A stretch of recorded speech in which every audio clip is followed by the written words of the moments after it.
Olá, seja bem-vinda, seja bem-vindo a mais um episódio do podcast Âncora de Carreira, Empreendedorismo Feminino e Materno, colocando luz sobre os sabores e dissabores de empreender e sobre a nossa persistência em aprender com tudo isso.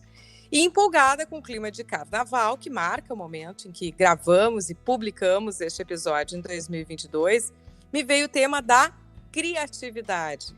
Porque é uma data em que os brasileiros e as brasileiras extravasam as suas fantasias, as suas críticas, colocam máscaras, tiram máscaras. E o que tudo isso tem a ver com empreendedorismo? Penso eu que tudo. Se empreender é a capacidade de reunir recursos para entrega de um resultado de maneira diferente, como eu aprendi aqui mesmo neste podcast com a doutora Gabriela Ferreira, é pura criação. E é uma criação contínua, porque é constante a busca por soluções, por respostas melhores. Pode ser na criação de um produto, na criação de um processo, na criação de ambientes mais qualificados. E aí, concordam? Então, acompanhem nos próximos minutos aqui e já sigam no Insta o @podcast.âncora de carreira, porque o conteúdo também respinga por lá. A minha convidada é psicóloga, mãe, avó, mestre em educação, doutora em psicologia, uma aposentada na ativa, atuando na clínica, 36 anos dedicados à docência no ensino superior e com especialização em psicologia clínica junguiana. E só para terem ideia, a tese de doutorado dela tem o seguinte título: Momentos críticos na vida adulta e suas possibilidades criativas. O que me toca muito, já que para mim não são momentos críticos. A vida adulta é crítica. Janice Inchauspe Pereira, tudo bem? Tudo bem. E contigo? Tudo certo, obrigado por ter aceitado o convite. É um privilégio poder conversar contigo sobre isso. É um tema sempre encantador, eu acho, né? E a tua provocação já me fez reviver, relembrar, retomar uma série de coisas importantes na minha vida. E foi muito bom esse teu convite, eu te agradeço muito. Eu agradeço mais uma vez. Eu sou boa de provocações, não posso negar isso. Verdade, verdade. Olha, eu fiz uma pilha aqui de sugestões e coisas. Foi só uma provocadinha, pronto. E eu preciso dizer também que a Janice, que conversa conosco, é também uma amiga e é quem me acolheu quando, na meia-idade, eu decidi me graduar em psicologia, depois de 20 anos de jornalismo, processo, né, que estou neste momento, inclusive. Mas, enfim, aí a criatividade. A gente sabe que esse assunto, ele tem um mar de possibilidades e sabe que a Janice poderia falar conosco sobre um tantão de assuntos. Várias vezes já fiquei aqui para chamar ela em outros temas, inclusive terei que fazer no futuro, mas neste momento eu achei que tinha tudo a ver essa conversa. Então, queria te pedir primeiro, Janice, para nos falar sobre o título da tua tese, né? Momentos críticos na vida adulta e as suas possibilidades criativas. Pois olha, eu sempre quando converso contigo, te comento sobre o fato de que a gente, na maioria das vezes, trabalha em causa própria. Eu, quando estava preparando esse projeto, isso foi ali por 97, 98, 1997, né? 98. Eu estava num momento importante da minha vida, eu tinha em torno de 40 anos, 38, e estava me divorciando. Então, esse momento, eu tinha 2 filhos pré-adolescentes e eu tinha que definir um tema. E eu vinha num processo terapêutico inspirado nessa teoria, na teoria do Carl Gustav Jung. Então, eu pensei o seguinte: eu tenho um momento importante para examinar a crise que eu vivo, e se eu for estudar o que Jung entende por impulso criativo, talvez eu descubra alguma alternativa interessante, né, para viver isso e para me ressignificar dentro desse tempo. Então, foi assim que eu fui escolhendo e fui burilando o tema dessa tese e fui me aprofundando. Então, a partir daí, eu fiz uma varredura na obra, buscando aquilo que ele poderia propor como um conceito do que é esse, do que caracteriza esse processo. A par disso, eu sempre fui assim interessada por situações críticas, vamos dizer assim. Toda vez que eu via alguém como que ressurgindo das cinzas, eu pensava assim, né? Eu comparava, eu via assim, tem pessoas que vivem dramas incríveis e saem desse drama renovados. E tem outras pessoas que ficam nesse drama, que afundam aí, né? E eu pensava sobre qual seria a diferença. Então, toda vez que ouvia essas histórias, eu me aproximava disso, eu tinha uma curiosidade muito grande sobre isso. Aí eu fiz uma síntese de tudo isso, e foi desse jeito que eu fui elaborando esse processo, e enquanto eu escrevia a tese, eu me reescrevia também, né? Bom, mil coisas que a gente poderia conversar sobre isso, mas eu fiquei aqui pensando nessa dúvida que, né, dos momentos críticos, desses dois perfis de pessoas que a gente vê também, assim, né, entre as mulheres empreendedoras, né, momentos de crise são necessariamente inerentes ao empreendedorismo, assim, sempre se passa por fracassos temporários, e a diferença de quem sai disso, né, de uma maneira mais forte e de quem sucumbe. É, claro, uma tese é algo muito longo para a gente dissecar aqui, mas a síntese disso, tu conseguiste perceber qual é a grande diferença de um perfil para o outro? Eu acho que a gente tem que ver um pouquinho rápido até de onde a gente parte, né? Eu acho que é importante lembrar que todos nós somos constituídos por esse impulso para criar.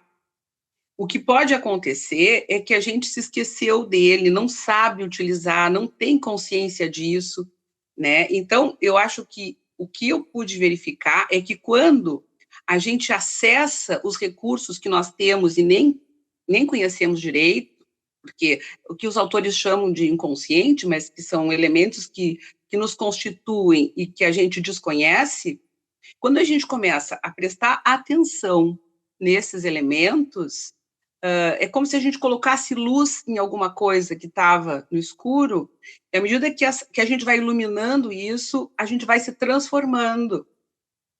Tem pessoas que não conseguem, ou que não se consegue iluminar o suficiente, né? E tem outras pessoas que tu mal coloca uma luzinha e já começam as coisas a aparecer, né? Então, é basicamente isso. O que poderia obstaculizar essa energia, essa força, esse impulso que nos constitui é o adoecimento, né? Quando a gente fica mais, assim, fica menos acessível essa energia e essa possibilidade de tu acessar, né? Esses elementos que estão à nossa disposição. Eu fico pensando que talvez seja importante já no início desse podcast, esclarecer ou que criatividade, talvez a gente confunda muito com o talento de uma criatividade extraordinária, né, estampada num artista que se destaca, num publicitário, numa música maravilhosa, e a gente de cara dizer: "Não, eu não tenho isso". Mas não, a diferença dessa criatividade como algo presente em todo mundo, né, com a capacidade de criar, não o extraordinário, mas o ordinário mesmo, né. Exatamente. E era essa a minha principal intenção, era trazer para a nossa realidade cotidiana, essa condição criativa que nós temos, né, essa disposição para criar. Então, eu não falava da criação de uma obra, eu não pretendia que a gente falasse sobre grandes criações, né? Assim como existem diferentes tipos de inteligência, existem diferentes possibilidades criativas, vamos dizer assim, de criatividade, né? Então, eu posso ser muito bom numa área, posso ser altamente criativo numa área, mas noutra não. São coisas diferentes. Basicamente, é que a gente tem várias formas de criar, e a questão é saber aproveitar e aprender a aproveitar. Então, para criar, é preciso experimentar, é preciso se expor, é preciso imaginar, é preciso, como diz o Jung, brincar com os objetos que ama, né? Então, eu acho que isso é uma coisa importante, assim, tem a ver com aprendizado, sim. Bom, aí já me remete à brincadeira, vou deixar isso para falar mais no final, quando a gente for para a nossa mentoria bibliográfica, Uhum. mas vou inserir então o depoimento do nosso episódio de hoje, que é com a Camila Sacomori, que é jornalista, 43 anos, mãe da Pietra, que tem 10 anos. A gente tem uma vida bem paralela, eu e ela já fomos colegas no jornalismo, temos a mesma idade, filhas da mesma idade, trocamos muito. E ela é uma mulher inquieta, ela mesma se descreve assim, com MBA em marketing, mestrado em comunicação e novas mídias, deu aula no pós sobre comportamento e consumo e criou o Vamos Criar, que é um espaço de produção de conteúdo sobre infância, depois de ter participado, isso aconteceu depois que ela participou de um workshop para jornalistas no Columbia University sobre desenvolvimento infantil. Então não deixem de seguir o perfil dela e do trabalho dela no Insta, que é @Camila Sacomori, esse Sacomori tem 2 Cs, e o @Vamos Criar. Então ouça aí como ela respondeu às minhas provocações sobre criatividade. Oi, Sabrina, obrigada pelo convite. Na verdade, é um presente, né? Porque é um pretexto maravilhoso para viajar nos pensamentos, nas histórias, ficar pensando sobre criatividade, essa palavra que traz aí tanta coisa envolvida. Para cada um vai ter um histórico ou um significado, né? Eu vou começar respondendo a tua pergunta já, que foi bem direta, que é por que uma empreendedora precisa de criatividade. Então, eu vou responder bem direto. O trabalho repetitivo, né, braçal ou intelectual, a gente sabe que cada vez mais ele é realizado por máquinas, por robôs, inteligência artificial, enfim. Então, nós, seres humanos, a gente tem a maravilhosa tarefa, interessante tarefa de sermos criativos. Isso eu aprendi com o Domênico De Masi, lá na faculdade.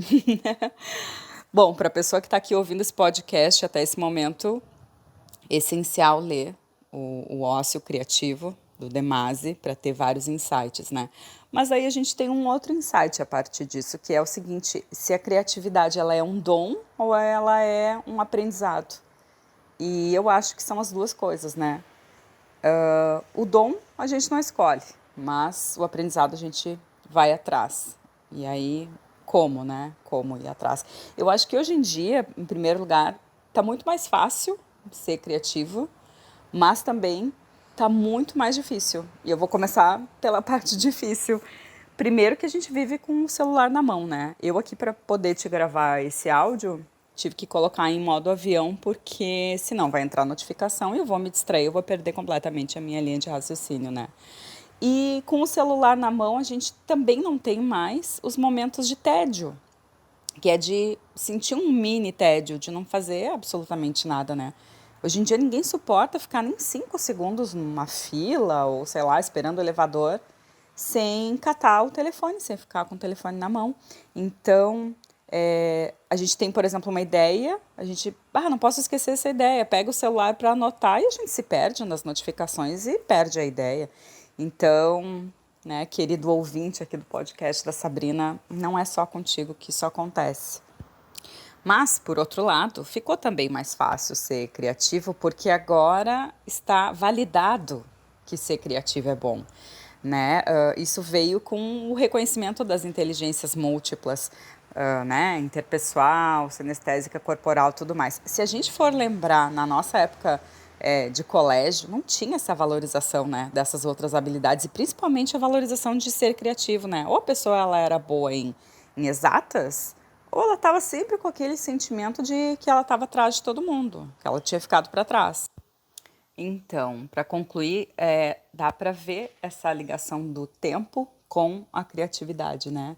Então, eu acho que cada pessoa ela tem que olhar para o seu tempo, para a sua distribuição de lazer e de trabalho e ver onde que está vazando, né, esse tempo. Eu, por exemplo, não tenho TV a cabo, Eu escolho o que eu quero assistir no tempo que eu posso. Não é a programação da TV que vai dizer o que eu tenho que assistir naquele meu horário disponível. Então, claro, assino muitos serviços de streaming, mas eu vou atrás, né, do meu lazer, do meu conhecimento. E eu sou mãe, então a minha filha me obriga a ser criativa a todo momento. Por exemplo, quando se pede a pizza, né, e vem aquela coisinha redondinha de plástico para segurar a tampa da pizza, aquilo ali automaticamente já é uma mesinha para brincar de boneca, né? Então, tu não precisa comprar no supermercado a casinha da boneca, tu pode construir com as coisas que tu tem em casa. Isso é criatividade, né? Acho que um outro ponto eu uso muito na Vamos Criar é papel e caneta. É bloco mais do que notebook, celular ou tablet, porque, já falei, né? A gente se perde nas notificações. Eu tenho uma outra estratégia que, em vez de andar com um monte de papelzinho solto, eu tenho um fichário separado por áreas e que eu jogo tudo lá para dentro de ideias, trecho de música, assunto para pauta, para texto, para vídeo. E acho que isso é super útil para estimular a criatividade, porque em vez de pegar o telefone na mão, quando tu tem alguma ideia, alguma lembrança, ou mesmo um lembrete para si mesmo, coloca nesse caderno da vida, que é como eu chamo o meu fichário, e fica tudo sempre organizado ali de fácil acesso. Bom, eu adoro trocar ideias com a Camila, ouvi-la. Ela trouxe aí a questão da criatividade como um diferencial da nossa humanidade, né? A gente fala no mercado de trabalho, tem aparecido muito a presença, a força cada vez mais comum da inteligência artificial.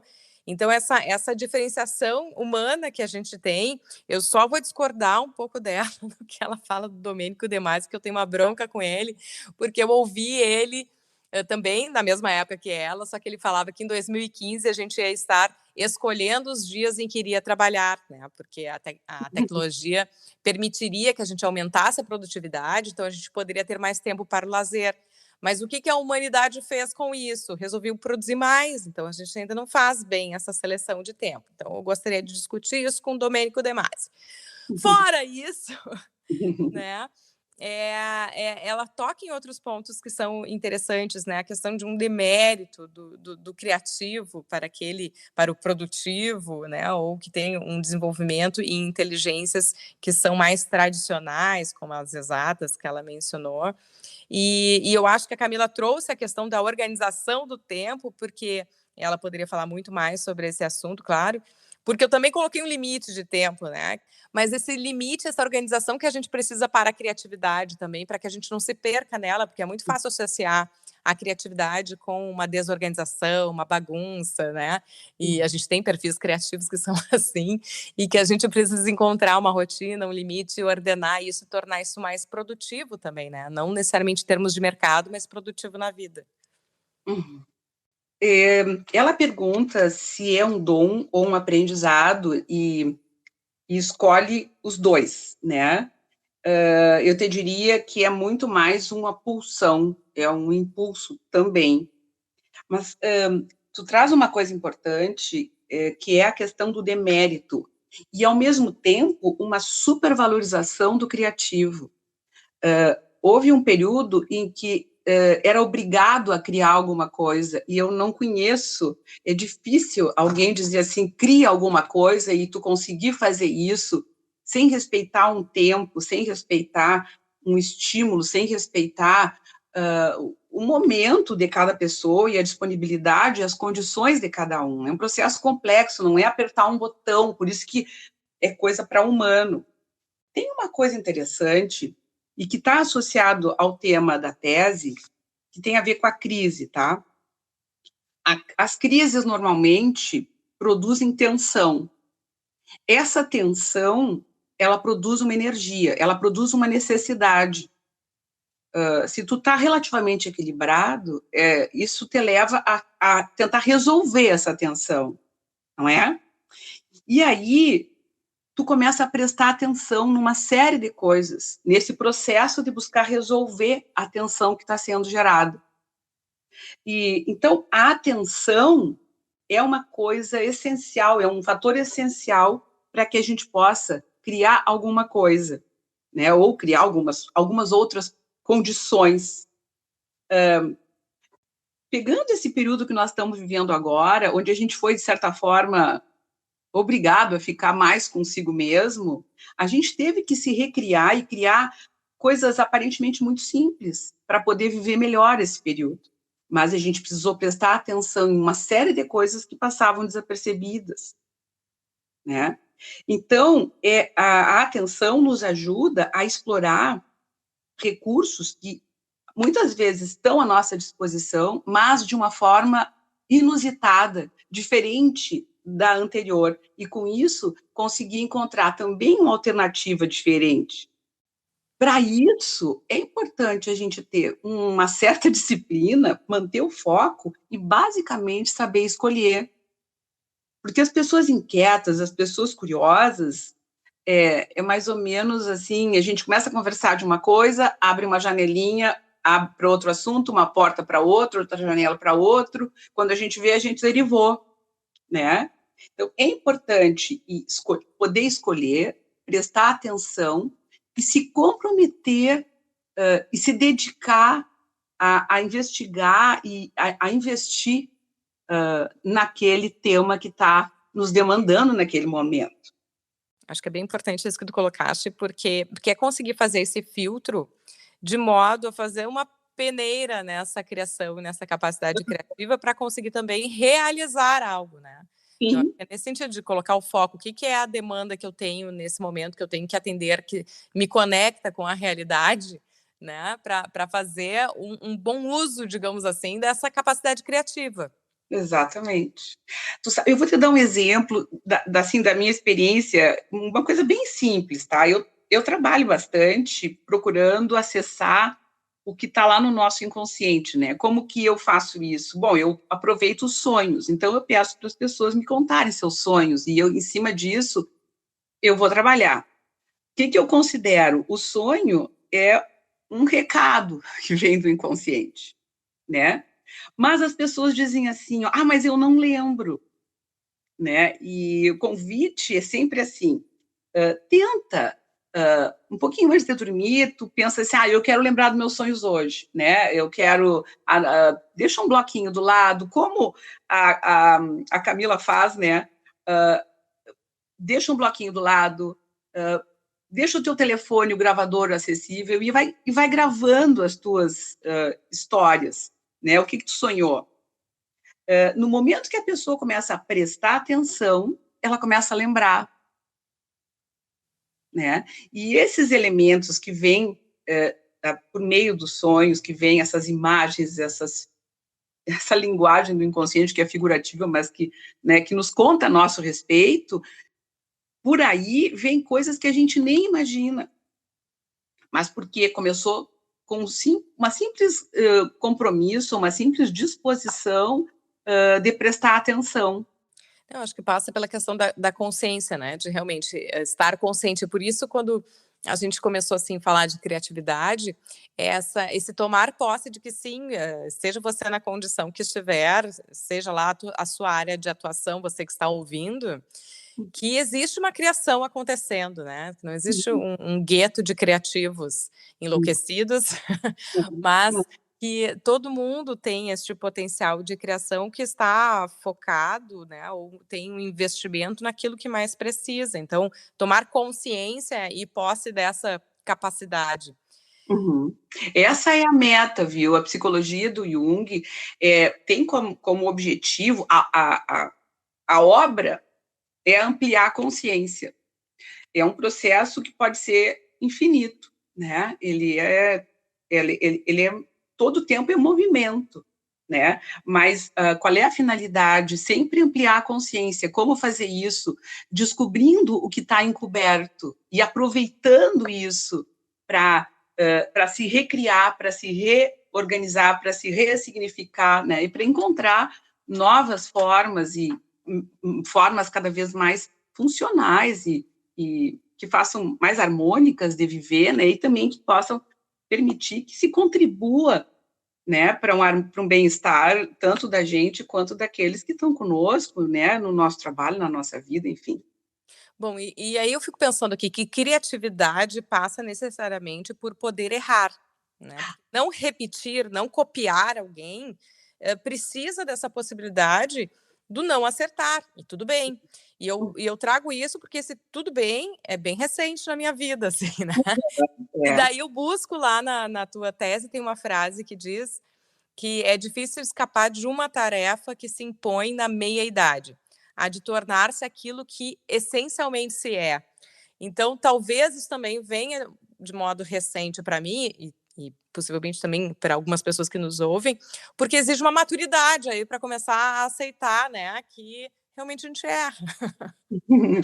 E que realmente a gente não é toda aquela maravilha que a gente imaginou que poderia ser, né? Ou, enfim, depende do que se idealizava para esse período, né? Eu lembro que quando eu era bem criança, eu pensava que quando eu fosse gente grande, a gente ouvia isso, né? Maturidade, estaria tudo resolvido, parecia que a vida estava resolvida. Mas o que é uma vida resolvida?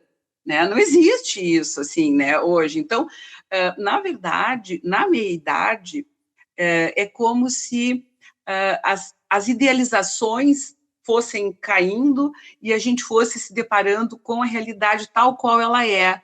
Não como nos disseram que seria, nem como nós pensamos que seria, mas com as coisas tal qual elas são, né? E aí, então, poder aceitar. E tu fala do erro, né? A gente é muito exigido, não pode errar, tem que acertar. Nós estamos, de novo, numa cultura, né? Nessa questão do cancelamento, por exemplo. Tu tem que dizer o que está correto, se não disser, tu é cancelado. A gente, volta e meia, é pego por esses temores, assim, por uma grande necessidade de aceitação. Então, a gente tem muito medo de errar. É libertador quando a gente começa a conviver com o erro. E eu vejo, assim, na nossa profissão, sabe, a gente passa por um processo de constante supervisão. As primeiras vezes que tu vai apresentar teus casos para o teu supervisor, tu vai muito preocupado, tu vai muito ansioso, e tu vai querendo contar para ele que tu fez um trabalho nota 10, assim, que tu acertou todas as intervenções, que tu fez o que devia ser feito. Aos poucos tu vai aprendendo que em cada encontro tu vai acertar muita coisa, não vai acertar outras, né? E na próxima vez tu vai poder recuperar aquilo que tu não fez tão bem na anterior. E aí tu vai convivendo com esse erro, claro, o ideal é que não sejam erros drásticos, né? Mas, né? Mas a gente vai aprendendo a conviver com o erro. E ao dar mão para o erro, a gente corre menos risco de errar, porque a gente admite a existência dele. Então, a gente se cuida mais, né? Mas isso não significa que não vamos errar, né? Esse episódio estará bem gravado para quando chegar a minha vez, né? De fazer esse tipo de coisa lá na psicologia. Janice, a gente já está encerrando o podcast. E daí eu quero a tua dica de leitura. Pois então, uma das coisas que eu acho que é importante para o processo criativo é a relação com os outros, é o diálogo com os outros. Eu acho que a gente sozinho pode ter boas conversas, mas eu acho que a gente precisa desse outro para nos refletir, para nos mostrar partes nossas que a gente nem lembrava mais, né? E eu li agora, nesse verão, um livro que eu adorei, Talvez Você Deva Conversar com Alguém. A autora é Lori Gottlieb, eu acho que é assim que se pronuncia. Uma terapeuta, o terapeuta dela e a vida de todos nós. Então, esse livro me mostrou um pouco disso que a gente conversou, mas basicamente que é fundamental conversar com alguém, né? Trocar, entender que essas trocas potencializam o nosso processo criativo. Eu sempre digo que sozinha eu produzo de uma forma, mas quando eu estou em grupo, eu tenho muito mais energia, e a gente vai somando, e também se produz coisas incríveis, né? Então, eu acho fundamental essa provocação do outro, esse desafio do outro. E ela apresenta isso muito bem, é uma leitura gostosa, ela escreve muito bem, de um jeito simples, acessível, sem ser raso, dá muitas dicas, coisas que eu ainda não tinha pensado e outras com as quais eu me deparei nesse período, assim. Foi uma excelente companhia esse livro para mim, e eu conversei muito com essa autora, identifiquei muitas coisas com ela e fiquei atenta a outras que ela também colocou, que eu ainda não vivi, mas a gente está sempre à mercê, né, da experiência. Então, a minha dica é por aí. E essa dica foi uma comprovação de que eu fiz as costuras o mais acertado possível, porque a Camila tinha me sugerido a leitura no mês passado, exatamente este livro. Sabrina, tu tem que ler esse livro. Passa na frente na tua lista. E daí, na sequência, eu conversando com a Janice, ela comentou, né? Ela disse, eu acho que é este livro aqui. Gente, por coincidência, a pessoa que eu convidei para dar o seu depoimento ilustrando a entrevista da Janice tinha a mesma dica de leitura. Então, o que aconteceu? Já tá encomendado, deve estar chegando à porta nos próximos dias e atropelando as minhas listas aqui. Tem muita coisa. Eu recomendo especialmente, todo livro é interessante, mas na página 85, o capítulo 12, se chama Bem-vindo à Holanda, tá? E, basicamente, é a história de uma pessoa que tem a expectativa da sua vida virada de cabeça para baixo. Então, é um texto que nos faz pensar muito sobre isso, assim. Às vezes a gente imagina alguma coisa e quando a gente... Nesse texto aqui, a pessoa planeja uma viagem para a Itália, tá? E, de repente, quando ela vê, o avião aterriza na Holanda. E ela reclama. Como? Eu planejei vir para a Itália. Bom, mas não deu para pousar na Itália, vai ter que ficar na Holanda. E agora? Como faz? E é uma metáfora interessantíssima sobre como a vida nos coloca em algumas situações, assim, que tem a ver com aquilo com o que tu referiu há pouco, que é assim, eu planejei alguma coisa, idealizei uma coisa, mas a vida nos apresenta outra, e nós temos que nos recriar, nos reinventar, né? Bom, então eu vou trazer um trechinho do livro que eu encerrei agora, até postei esses dias lá no @SabrinaTomasi sobre o brincar, né, uma página sobre o brincar que está no livro Essencialismo, e nesse livro tem uma citação de um pesquisador de ursos pardos, dizendo que num mundo que apresenta ambiguidade e dificuldades inéditas o tempo todo, brincar prepara os ursos para um planeta em mutação. E eu acho que aqui tranquilamente poderia se substituir esses ursos por humanos, né? Brincar, criar, nos prepara para esse mundo com dificuldades inéditas. E aí a gente pode pensar tanto em termos de mundos como essa viagem, né? Eu queria ir para um lugar, parei em outro.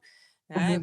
Eu pensei o meu trabalho desse jeito, mas surgiram imprevistos que eu não tinha sequer, né, cogitado. Então, dificuldades inéditas, gostei muito dessa expressão também. Ótimo. Janice Inchauspe Pereira, muito obrigada pela atenção, pela disponibilidade e pela troca de ideias aqui no podcast Âncora de Carreira. Querida Sabrina, muito obrigada. É sempre bom conversar contigo. Nossas conversas não terminam nunca e vão continuar, né? Então, vamos lá. Parabéns pelo teu trabalho. É uma delícia esse podcast. Eu te sigo já há um tempo e é muito bom ver que tem pessoas como tu pensando sobre uma série de temas que fazem a diferença e que a gente vai trocando. Nós precisamos, sim, conversar com alguém. Eu acho que é bem por aí. Esse podcast nasce também dessa angústia, assim, de dividir e levar mais longe pessoas que a minha profissão me colocou em contato, ou que a minha vida de outras formas me colocou em contato, e eu pensava, puxa, mas mais gente precisava ouvir isso, mais gente precisava conhecer essa pessoa, e o Âncora de Carreira veio responder pelo menos um pouquinho a essa angústia. Obrigada, Janice, mais uma vez. Obrigada também, querida. E você que esteve conosco até aqui, muito obrigada pela escuta, pela atenção. Até o próximo.